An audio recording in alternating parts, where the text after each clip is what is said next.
What do you think of tech giants banning news from their platforms? Personally, I don't agree with it, actually. The C-18 bill, I believe it's called, and yeah, I wish it wasn't a thing, honestly. Not a fan of it. Yeah.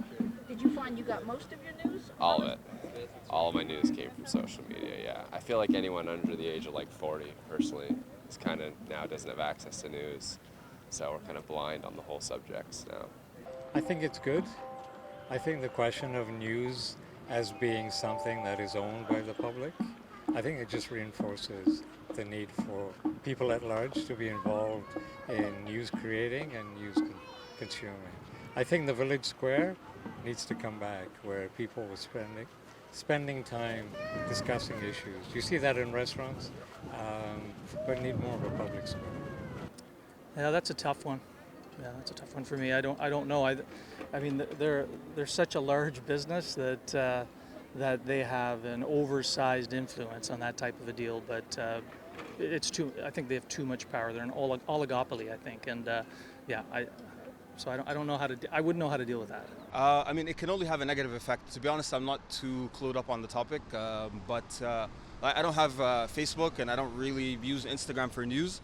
But I've seen a lot of my friends complaining about it. I think it can only have a negative effect. You know, news should be available for everyone on any platform. Yeah. Although you can access all these news sites just on their own, you have no need to access them through social media. It's very easy. It's a simple Google search.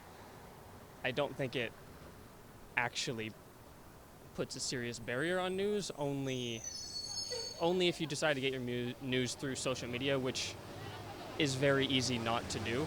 On the one hand, I welcome it because Facebook doesn't have a very good reputation when it comes to actually, they're very one-sided. They're responsible for the whole thing that happened in Rohingya at the time, right? So bad news and false news spreads like wildfire on Facebook. So on the one hand, I welcome it. But on the other hand, I'm so used to getting my news from social media. It's sort of like I'm going through withdrawal right now. So yeah, that's the only thing that I have a problem with right now. But I do welcome that. I watch the news regularly. I read the paper daily, the newspaper daily in our town. So I stay abreast of the news without social media, to be honest. That's not where I get my news. You do it the traditional way. I do, absolutely. I'm a scientist myself, and I use social media a lot, and I think that's a faster and a much more reliable source of news than what's the mainstream media is putting out there. But I don't think it's the right move. But what they could do instead is sort of probably regulate the news that comes out in their platform and kind of the channels that put forward those news. But I don't think it's censorship is the right thing to do. You know, when it comes to the tech giants and the banning of news, it's their decision. You know what? We don't own them as governments. They're private companies and they make the decisions. Ultimately, it's their choice. And how will you source your Canadian news without that platform? I will go to the local news outlets in Canada to get my news, my municipalities. I will log on to local events, local places to get my news. I don't need a tech giant. I'm not a big multimedia, like a Facebook or a Meta person. I don't follow my news from there. So I'm comfortable with the way news is today. I think that it's insane. I think that news should be available to everybody, and I think that we need to be making sure that credits are being credited to the journalists that are writing these news pieces.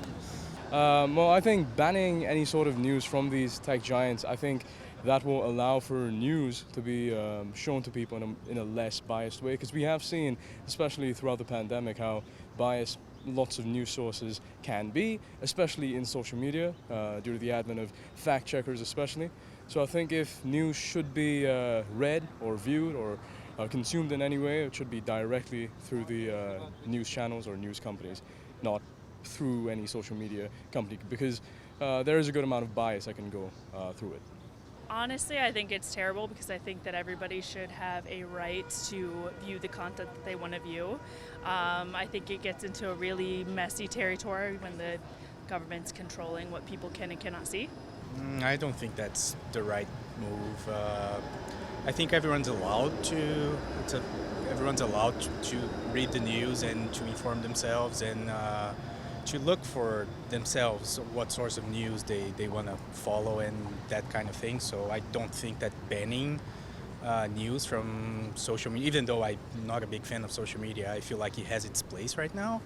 And news is a big part of it. A lot of people that I actually know, like they do follow the news on social media, and like very few people I know actually nowadays go to a news website to search for what they want to read. Like everything is just tossed into them.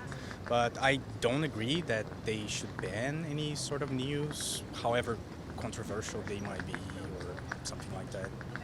I think it's interesting in the fact that it will probably limit misinformation being spread. However, at the same time, it's limiting in general. So yeah, that's kind of, I think it's a hard balance to find. So if I understand correctly, it's not necessarily that they had to ban news, it's that they didn't want to pay any extra money, if I understand. So in that case, I can't really say that I blame them. As someone who's worked in Canadian media, I can't see the government like being the bad guy here for wanting them to have to contribute to this. I completely blame the tech giants on this one. This is a choice they're choosing to make, and I think is kind of hampering Canadian news because of the choices they're choosing to engage in. Like, this is not forced upon them.